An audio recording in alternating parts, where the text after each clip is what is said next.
All right, welcome back to this series. This is video number 2 of our series, Terrible Mistakes That You're Making Inside of Your Woodworking Business. And so we're gonna dive right in. Let's get started.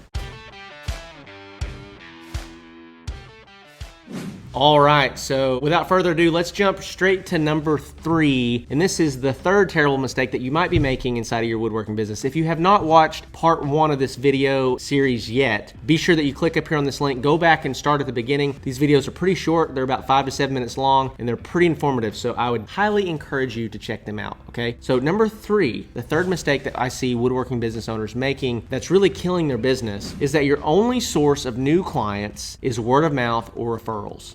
So this is the only place that you're getting new leads or getting new clients. Let me start off by saying, and I've said this before, word of mouth and referral-based business is the best kind of business that you can get. It doesn't cost you anything. These people are coming into your business because their friends who they trust said that you're the real deal. You do great things. It's a really great type of business to have. And if you don't have word of mouth or referral-based business, you should have some referral or word of mouth business. But the problem that I see woodworkers having is that they don't have any other means of getting business. They don't have any other means of scaling their business. And what happens is that this is not something that you can control. This is not something that you can see predictably happen. Woodworking business owners that only rely on word of mouth or referral-based business don't have a predictable path for growth inside of their business. Because, for example, you might get 3 or 4 referrals this month, right? But then you may not get another referral for 2 or 3 more months.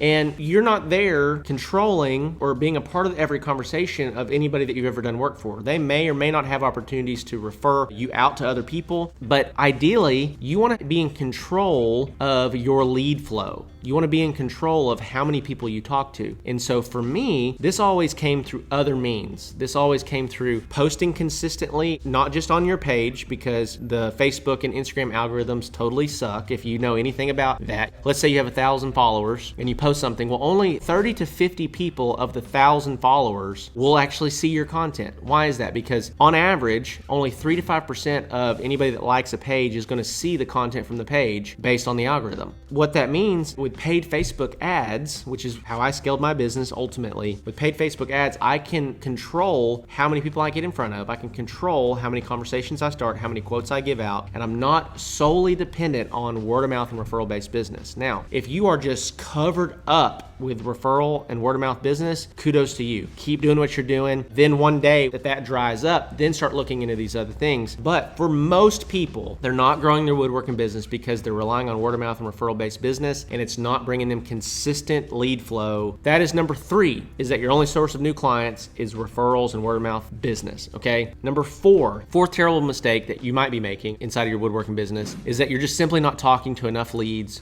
or giving out enough quotes. So when I talk to woodworkers all over North America, one of the questions that I typically ask them is, how many quotes did you give out last month for your products or your services, whatever that thing might be? And typically speaking, somebody will give me a range between like 3 and 10. Yeah, I gave out probably 5 to 6 quotes last month. Let's say, for example, though, that you're selling custom dining tables and your average dining table is $2,000, okay? In your mind, you're trying to get to where you're doing $20,000 or $30,000 a month. Well, if you're only talking to 5 people all month, let's say you close all 5 of those, well, you still only generated $10,000 in revenue at your $2,000 on average dining table set. So if you simply had given 20, 30, 40, 50 quotes out and you were not as good of a salesperson, the possibility, the chances of you hitting your revenue goals are astronomically higher because you've just gotten in front of more people, you've gotten more opportunities, you've given out more quotes. And here's the other thing. If you only get a chance to step up to the plate and hit a home run 4 or 5 times a month, what's going to happen is that, number 1, even if you're great at what you do, you're not going to hit that many home runs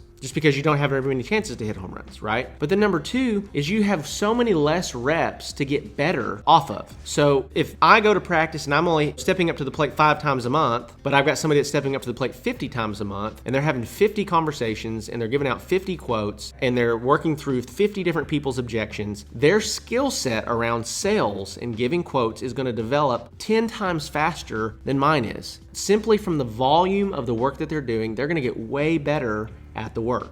A huge problem that I see woodworking business owners make is that they're not talking to enough leads, they're not giving out enough quotes, and that is because they're solely dependent upon word of mouth and referral-based business, they're not in control of their lead flow, and they're not driving new conversations with potential leads. Okay, so we're gonna wrap this video up. We've gotten through 4 things so far. 2 in video number 1. Here's the link to that right up here once again if you haven't watched that. And then we walk through, in this video, 2 big mistakes that I see is your only source of new leads is word of mouth referrals, or number 4, you're not talking to enough leads or giving out enough quotes. Okay, so we got one more video. We'll keep these short. Got one more video wrapping up this series on the 6 biggest, most deadly mistakes that you're probably making inside of your woodworking business. Oh, by the way, if you haven't subscribed yet, make sure that you do that. In my opinion, I'm a little biased, obviously, but in my opinion, this is the single greatest YouTube channel, single greatest podcast you're gonna find to help you build business principles that'll help you grow your woodworking business. So with that being said, guys, I'll see you in the next one.